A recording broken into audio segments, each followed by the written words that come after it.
పేద కుటుంబం నుండి ఒక వ్యక్తి తన బాధని తనకు వచ్చిన భాషలోనే చెప్పుకుంటాడు. ఇప్పుడు కోర్టుకు వెళ్ళిపోయి నేను ఇంగ్లీష్ లో మాట్లాడాలి అని అంటే రాంది ఎలా మాట్లాడతారు?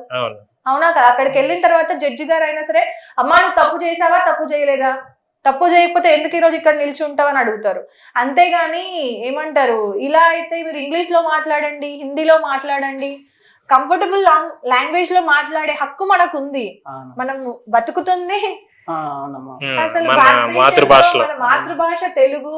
అలా ఏమంటారు ఇంగ్లీష్ లో రాసి పంపించడం అనేది కొంచెం నాకు ఈరోజు షాకింగ్ ఉంది. అది ఓకే తిరిగే వచ్చింది. మా వాళ్ళు కూడా అదే అన్నారు, మేము సుప్రీంకోర్టు లెటర్ పెట్టాను అన్నారు.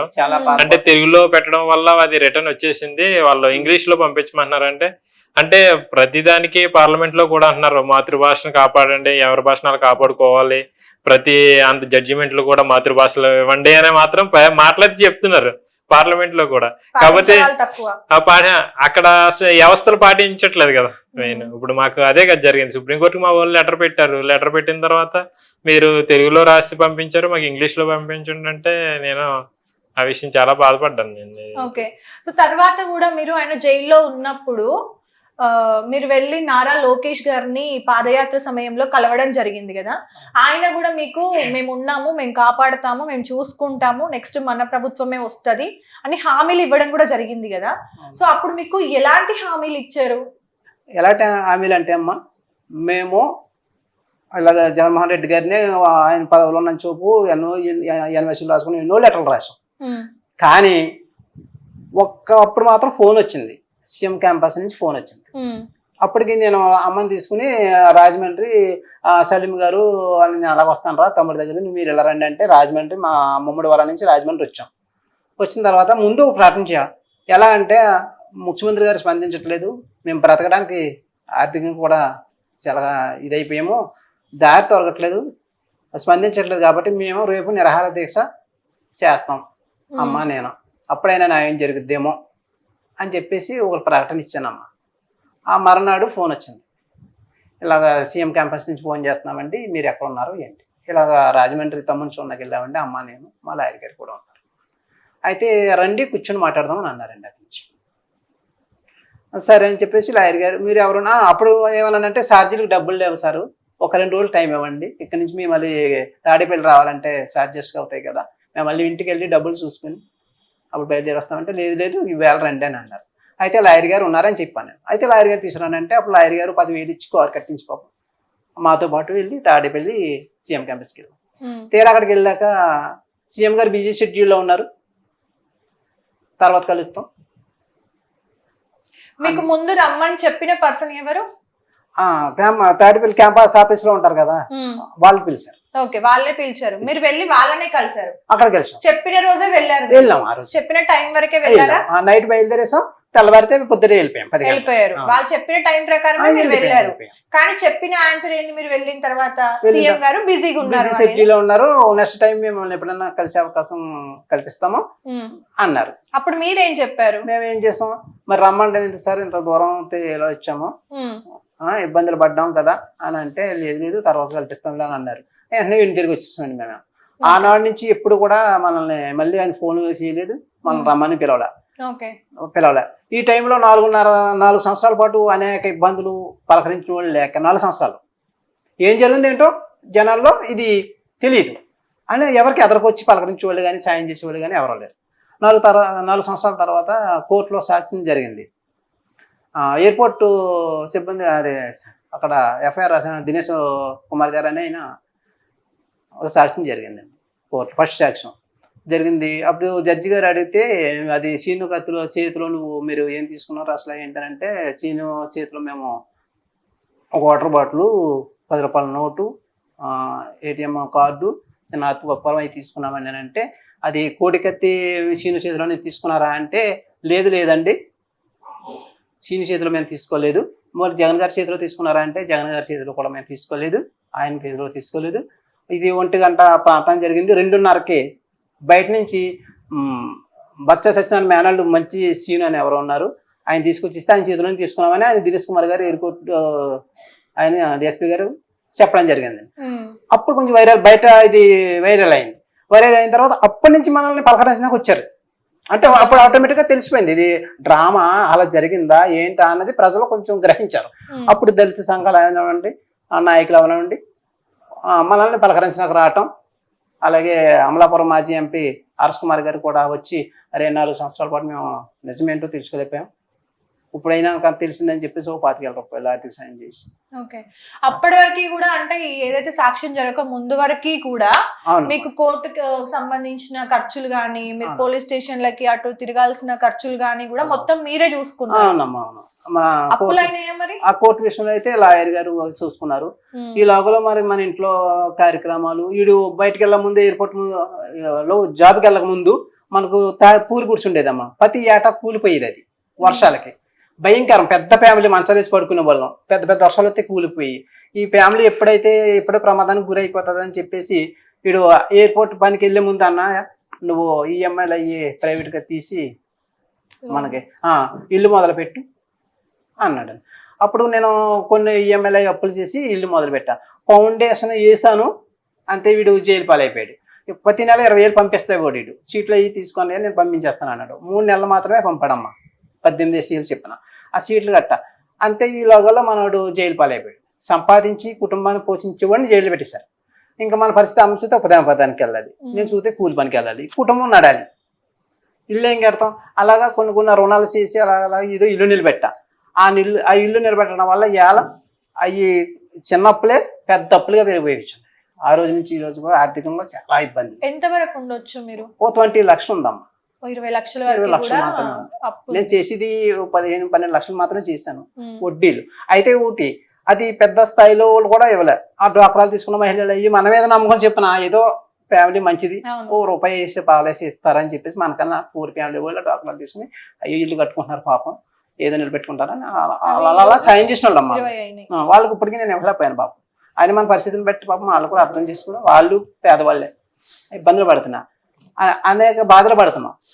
ఆ సమయంలో ఇంకా మాకు ఒక థాట్ వచ్చిందమ్మా, ఎలా అంటే ఇంకా ఎలాగెవరు ఎదురుగాట్లే మనం సాయం చేయడానికి. అంతవరకు కూడా మేము ప్రభుత్వానికి ప్రతిపక్షంలో చంద్రబాబు నాయుడు గారు మన తెలుగుదేశం పార్టీని కూడా మేము అనుసరించలే. తర్వాత పాదయాత్రలకు వచ్చేటప్పుడు లోకేష్ గారు ఫస్ట్ కొండ లోకేష్ గారు కాకినాడ ఉప్పాళ్ళలో యువగలమని సభలు పెట్టి చెప్పేవారు. ఆయన యువగలంలో దళిత గలమని పెట్టారమ్మా అక్కడ ఉప్పాళ్ళలో. ఓహో దళిత గలమని పెట్టారు కదా, దళితులకి న్యాయం చేస్తారు కంపల్సరీ, ఈయన మనం ఫ్యామిలీలు కలాల అని చెప్పేసి మేము అక్కడ ఒక ఆయన ఉంటే ఆయన ద్వారా మేము డాక్టర్ బుచ్చిరాజు గారు అప్పటికి మీ దగ్గర గారు ఆయన ఏదో ప్రోత్సహించారు. ఒక ఆయన తీసుకుని వెళ్ళాడు, పిలిచారు, వెళ్ళాం, పిలిచిన తర్వాత నా గోడు వినిపించుకున్నామండి. వినిపించుకుంటే లోకేష్ గారు అన్నారు, లేదు మనం ఒక 6 నెలల తర్వాత మనం అధికారంలోకి వచ్చేస్తున్నాం, వస్తుండగానే మీ ఫ్యామిలీకి మేము అన్ని విధాలా సహాయపడతాం, మీ ఇంట్లో ఉద్యోగం ఇచ్చి ఆర్థికంగా సహాయపడతాం, మీ కుటుంబాన్ని అన్ని విధాలా. గవర్నమెంట్ ఉద్యోగం కదా సార్ అమ్మ, అంటే మరి కోర్టు కేసు ఉండదు, గవర్నమెంట్ ఉద్యోగం రాలేదుగా, ఇది అవుట్ సోర్సింగ్ ఉద్యోగం అయితే బతకడం కోసం కుటుంబం, ఇంకా ఒక తమ్ముడు ఉన్నాడు కదా అని చెప్పి హామీ ఇచ్చారమ్మా, హామీ ఇచ్చారు. ఆ తర్వాత కూడా అంబాజీపేటలో ముఖ్యమంత్రి గారు పాదయాత్రకు వచ్చారు, నారా చంద్రబాబు నాయుడు గారు. ఆయన కూడా ఫ్యామిలీ వెళ్ళి కలిసాం. అప్పుడు సీన్ బయటకు వచ్చాడు, లోకేష్ గారిని కలిసినప్పుడు అయితే సీన్ బయటకు రాలా తమ్ముడు. తర్వాత బయటకు వచ్చి తమ్ముడు తీసుకుని అమ్మ నాన్న ఎంత లేకపోయినా ఆనందం కదా, చంద్రబాబు నాయుడు గారికి పెద్ద ఆయన కలాలి అని త్రాపతాయం కదా, వెళ్ళాం. బాబు గారు కూడా అన్నారు, లేదు మీరు అలా ఉండండి చాలు, నేను అధికారంలోకి వస్తున్నాను, మిమ్మల్ని అన్ని విధాలా చూస్తాను అని అన్నారు, హామీ ఇచ్చారు. తర్వాత కూడా ఆ ఆనందం మనం తట్టుకోవాలి, అయ్యో మనకు సపోర్టింగ్ దొరికింది. తమ్ముడు రావడానికి కూడా కారణం అదే ప్రజానీకం, అదే ప్రతిపక్ష పార్టీలు అన్ని సహాయపడ్డాయి. ఇప్పుడు చంద్రబాబు నాయుడు గారు ఎలా మాట ఇచ్చారు, అధికారంలోకి వస్తాను అంటున్నారు అన్న సంతోషంతో మన నియోజకవర్గం ఎమ్మెల్యే గారు డాక్టర్ బుచ్చిరాజు గారు అయ్యంలో అమ్మ నేను వీడు జాయిన్ అవ్వలేదు కానీ పార్టీలో కూడా జాయిన్ అయ్యామమ్మా. ఎగ్జాక్ట్లీ ఇప్పుడు అందరికి కూడా ఇదే క్వశ్చన్ అన్నమాట. ఎలాగో ఇప్పుడు మీరు అదే పాయింట్ చెప్పారు కాబట్టి, మీరు జగన్ గారికి వీర అభిమాని అయ్యుండి నేను ఇలా చేయలేదు అని చెప్పి ప్రూవ్ చేసుకోవడమో ఏదో ఒకటి చేయాల్సింది, మీరు వెళ్ళి ఆపోజిట్ పార్టీలో టీడీపీలో జాయిన్ అవ్వడం ఎందుకు జరిగింది, ఎవరైనా ఫోర్స్ చేశారా ఏంటి అనేది చాలా బయటకు వచ్చాయి కదా. అవును, ఫోర్స్ అంటే ఏమిది లేదమ్మా. జగన్మోహన్ రెడ్డి గారు అంటే ఆయనకి అధికారం ఉంది, డబ్బు ఉంది, అన్నీ ఉన్నాయి. ఒక సామాన్యమైన కుటుంబం ఒక కోర్టుకి వెళ్ళాలన్నా ఎక్కడికి వైద్యులకు వెళ్ళాలన్నా డబ్బు లేని పరిస్థితి. మనకి న్యాయం చేయాలంటే ఆయన కోర్టుకు వచ్చి సాక్ష్యం చెప్పరు. మనం ఏదైనా పిటిషన్ అయితే ఆయన హైకోర్టులో పిటిషన్ వేస్తారు, నాకు లోతైన దర్యాప్తు కావాలని. మనం అక్కడ ఎదుర్కోవడానికి పెద్ద కోర్టుకి వెళ్ళాలని లక్షలు కావాలి, మన దగ్గర లక్షలు లేవు, డబ్బు లేదు. డబ్బు లేని పరిస్థితుల్లో ఎవరో మనకు సహాయం కావాలి అని మేము ఇలా ప్రభుత్వాన్ని మేము కోరుకున్నామండి. మీరు సహాయం చేయండి, ఇలా దళిత కుటుంబం పేద కుటుంబం ఇబ్బంది పడుతున్నాము, మీ సహాయం సపోర్ట్ ఉంటే మేము కొద్ది తేరుకుంటామయ్యా అని అంటే సరే అని మాట ఇచ్చారు. ఆ మాట ప్రకారంగా మేము టీడీపీలో చేయడం జరిగింది. ఆ టీడీపీ వారు కూడా మనకు హామీ ఇచ్చారు. మరి ఇప్పుడు అధికారంలోకి వచ్చి 9 నెలలు అయింది కదా, సో మీకు ఇచ్చిన హామీల ప్రకారం ఏమైనా సహాయం మీకు అందిందా ఈ కేసులో? ప్రస్తుతానికి అయితే సహాయం ఏమి అందలేదమ్మా. ఇప్పుడు మొన్న రీసెంట్గా 2 వారాల క్రితం మంగళగిరి టీడీపీ కార్యాలయానికి వెళ్ళాము. వెళ్ళిన తర్వాత అప్పుడు అసెంబ్లీ నడుస్తున్నాయి అని చెప్పేసి నడుతున్నప్పుడు కలవడానికి కుదరదు అని చెప్పేసి వరల రామయ్య గారు అక్కడ పార్టీ కార్యాలయం ఆయనపై చూసి ఆయన నెక్స్ట్ శనివారం మిమ్మల్ని చంద్రబాబు నాయుడు గారు పిలిపిస్తాను, న్యాయం చేస్తారు అని చెప్పారు. అప్పుడే 2వ వారం అయింది, 3వ వారంలో ఎంటర్ అయింది. మనకు కబురు రాలేదు, ఫోన్ రాలేదమ్మా. మేము చెప్పవలసింది ఒకటే, అయ్యా ఇప్పటికైనా మా పరిస్థితి అర్థం చేసుకుని పవన్ కళ్యాణ్ మన గౌరవనీయులైన ముఖ్యమంత్రి గారు చంద్రబాబు నాయుడు గారు, అలాగే డిప్యూటీ సీఎం గారు పవన్ కళ్యాణ్ గారు, లోకేష్ బాబు గారు మాకు కూడా అర్థం చేసుకుని మాకు న్యాయం చేస్తారని మేము మనస్ఫూర్తిగా కోరుకుంటున్నామండి. ఇంతకు ముందు కూడా అంటే ఎలక్షన్స్ ముందు కూడా 2-3 సార్లు చంద్రబాబు నాయుడు గారు అయి ఉండొచ్చు, లోకేష్ గారు అయి ఉండొచ్చు, పవన్ కళ్యాణ్ గారు అయి ఉండొచ్చు, కోడికత్తి సీను అనే కేసు గురించి అంటే ఈ విషయం గురించి మాట్లాడడం జరిగింది కొన్ని మీటింగ్స్ లో. అవునా, మేము న్యాయం చేస్తాము, తనకు అన్యాయం జరిగింది, ఆ కుటుంబాన్ని మేము ఆదుకుంటాము అన్నట్టుగా కూడా కొన్ని మీటింగ్స్ లో చెప్పడం జరిగింది. సో చెప్పినట్టుగానే ఇప్పుడు వాళ్ళు అధికారంలోకి వచ్చారు కాబట్టి మేబీ అంటే ఈ 9 నెలలు కాస్త పోయిన గవర్నమెంట్ ఏవేవైతే చేసిందో అవన్నీ కూడా చేంజెస్ మళ్ళీ తీసుకువస్తున్నారు కాబట్టి మేబీ కొంచెం వెయిట్ చేస్తే 1 ఇయర్ లోపు ఏమైనా జరుగుతుందేమో. మీకైతే ఆ థాట్ ఉంది కదా, జరుగుతుంది న్యాయం? థాట్ ఉందమ్మా. గవర్నమెంట్ తలుచుకుంటే ఎంత తల్లి మా సమస్య, ఒక క్షణం కాదు. ఎందుకంటే 5 సంవత్సరాలు అనేక ఇబ్బందులు పడి రోడ్లను పడి తిరిగాం, అప్పుడు కటిక జీవితాన్ని గడిపాం. ఇప్పుడు మా కూటమి ప్రభుత్వం వచ్చిన తర్వాత అదే జీవితాన్ని గడుపుతున్నాం. కొంత దయించి చంద్రబాబు నాయుడు గారు గవర్నీల ముఖ్యమంత్రి గారు అర్థం చేసుకుని మా బాధ మా కుటుంబాన్ని ఇవాళ ఈ రోడ్ల మీద తిరుగుతున్నామంటే గ్రహించి మాకు న్యాయం చేస్తారని ఈ గవర్నమెంట్ మేము ఎదురు చూస్తున్నామండి. అంటే ఇంకా ఇదే అనుకోవాలి, పోయిన పరువుని ఎలాగో తీసుకొచ్చుకోలేము కానీ అట్లీస్ట్ మనిషిని కాపాడుకోవాలిగా. చూస్తూ మనిషిని అయితే వదులుకోలేం కదా. మనిషిని కాపాడుకొని కేసు నుండి బయటకు వస్తే గానీ ఆయనకు ఉద్యోగం రాదు, పెళ్లి చేసుకోవడానికి ఎవరైనా ముందుకు వస్తారు, ఆయనకంటూ మళ్ళీ జీవితం అనేది స్టార్ట్ అవుతుంది. అంతకు మించి ఇంకొక అన్నగా మీరు ఆశించేది కూడా ఏమీ ఉండదు. అంతే కదమ్మా. మరి ఏదో తమ్ముడిని ఏదో విధంగా మనం బయటకు తీసుకురావాలి, మన కూటమి ప్రభుత్వాన్ని అదే కోరుతున్నాను తల్లి. ఆ టైంలో మీరు నిరాహార దీక్ష కూడా చేయడం జరిగింది కదా, అక్కడ ఆయన జైల్లో మీరు బయట ఉండి కూడా నిరాహార దీక్ష చేయడం జరిగింది కదా. అంటే మీరు చేశారు అని అంటే ఏమో కానీ అమ్మ ఆ వయసులో ఆవిడ ఒక 5 రోజుల పాటు నిరాహార దీక్ష చేయడం అనేది అమ్మ ఒక తల్లిగా కొడుకు కోసము అంటే ఏదైనా చేయగలుగుతుంది ఒక తల్లి అనేది మళ్ళీ మీరు నిరూపించారు నిజంగా. అంటే తప్పు చేశాడా చేయలేదా అనేది మనకు అసలు ఎవరికీ తెలియదు, ఆయనకి అక్కడ ఉన్న వాళ్ళకి మాత్రమే తెలుసు. కానీ ఒక తల్లిగా మీరు ఎంత చేయాలో అంత చేశారు. అవునా? చాలా బాధపడ్డారా? చాలా బాధపడ్డారు. అప్పులు అయినాయి మరి. అవునా? ఇంటి మీదకి అప్పుడప్పుడు అవునా అప్పులలో వస్తూ ఉంటారు. కొడుకు ఉద్యోగం చేసుకోవాల్సింది, ఇప్పటికి పెళ్ళి అయిపోయి పిల్లాడో ఉండాల్సిన వాళ్ళు. అవునా? 5 ఏళ్ళు అలా వృధా అయిపోయినాయి. ఏమనుకుంటున్నారమ్మా ఈ కేసు గురించి, మీ కొడుకు గురించి?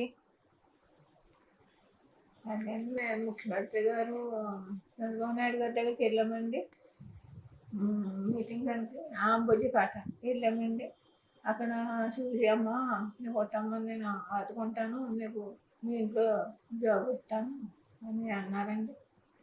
మళ్ళా లోకేష్ గారి దగ్గరికి వెళ్ళామండి, కాకినాడ ఇచ్చారండి. మీటింగ్ అని వెళ్ళామండి, మీటింగ్ అని వెళ్తే అక్కడ కూడా ఆయన మాట ఇచ్చారండి, ఇలాగా అదిగా ఉన్నామండి మేము, అన్నీ కొట్టమ్మ అన్నీ మేము చూసుకుంటామమ్మ, మేము బాధపడకండి అని కనిపించేశారు. ఓకే. పోలీసుల చుట్టూ, కోర్టు చుట్టూ, జైళ్ళ చుట్టూ తిరుగుతూనే ఉన్నారు కదమ్మా. మరి అందరూ బాగానే ఏమంటారు సపోర్ట్ చేశారా? పోలీస్ వాళ్ళు అయి ఉండొచ్చు, మనకి నాయకులు అయి ఉండొచ్చు, రాజకీయ నాయకులు అయి ఉండొచ్చు, మీకు ఎవరైనా సపోర్ట్ చేశారా? మరి గౌరవంగానే రిసీవ్ చేసుకున్నారా అందరూ మిమ్మల్ని? గౌరవంగానే మాట్లాడారా? ఎవరేమి చేయలేదు. జైలుకి వెళ్ళి ఏమంటారు అక్కడికి వెళ్ళి కలిసారా? జైలు దగ్గరికి వెళ్ళి కలిసారా మీ అబ్బాయిని? ఫోన్ లో మాట్లాడడము అట్లా చేశారా? ఏమన్నా బాధపడ్డా మరి ఆ టైంలో మీ అబ్బాయి నేను తప్పు చేశాను, తప్పు చేయలేదమ్మా అని ఏమన్నా చెప్పుకున్నారా మీతో? ఏం చెప్పలేదా?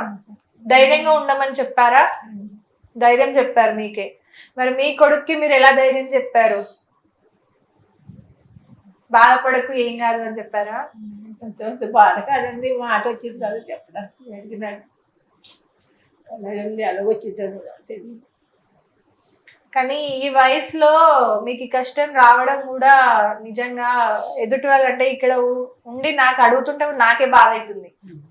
అంటే ఈ వయసులో ఏదో 2 పూటలు అన్నం తిన్నామా, రెస్ట్ తీసుకున్నామా, నలుగురితో మాట్లాడామా, ఏదో ఉప్పోసకి టీవీ చూసామా అన్నట్టుగా ఉండాల్సిన వయసు వాళ్ళది. కానీ ఈ టైంలో ఆవిడని ఏమంటారు కోర్టు చుట్టూ, జైలు చుట్టూ, ఆఫీసులని ఈ ఆఫీసులని తిప్పడం అనేది మీకెంత బాధాకరమో తిరుగుతున్న ఆమెకి అంతే బాధ. ఎంత బాధ, న్యాయం కోసమే తిరుగుతున్నాం తల్లి. అప్పుడే 3 వారాలు అయింది మన విజయవాడ వచ్చి. అక్కడ మనకి ఉండడానికి అయితే కల్పించారు సలీం గారు, లాయర్ గారు. అలాగే మిగతా నాయకులు చూసుకుంటున్నారు. ఆ సమయంలో మనకి శశి జర్నలిస్టు భాను మేకల ఆయన కలిసారు. అయ్యో పాపం ఇలా బాధపడుతున్నారు, ఇబ్బంది పడుతున్నారు, మిమ్మల్ని పట్టించుకునేవారు లేరా అని చెప్పేసి ఆయన మొన్న వారం తీన్మార్ మల్లన్న గారు ఛానల్కి తీసుకొచ్చారమ్మా. ఆయన ఏదో న్యాయం చేస్తారని తీసుకొస్తే ఆయన కొంచెం ఆర్థిక సాయం చేసి ఆయన స్క్రీన్ పై ఆయన ఆదుకున్నారు. అది చూసి తర్వాత మీ ఛానల్కి మేము రావటం మాకు చాలా ఆనందంగా ఉంది, చాలా ఆనందం ఉంది. ఇదైనా చూసి మాకు మన ప్రభుత్వం స్పందించి మాకు న్యాయం చేస్తుందని చాలా అంటే సార్ ఇలాంటి కేసు ఒకటి వచ్చిన తర్వాత కొన్నిసార్లు థ్రెట్టింగ్ కాల్స్ కూడా వస్తూ ఉంటాయి, చంపేస్తామనో లేదంటే బెదిరింపుల కాల్స్ అంటాం కదా.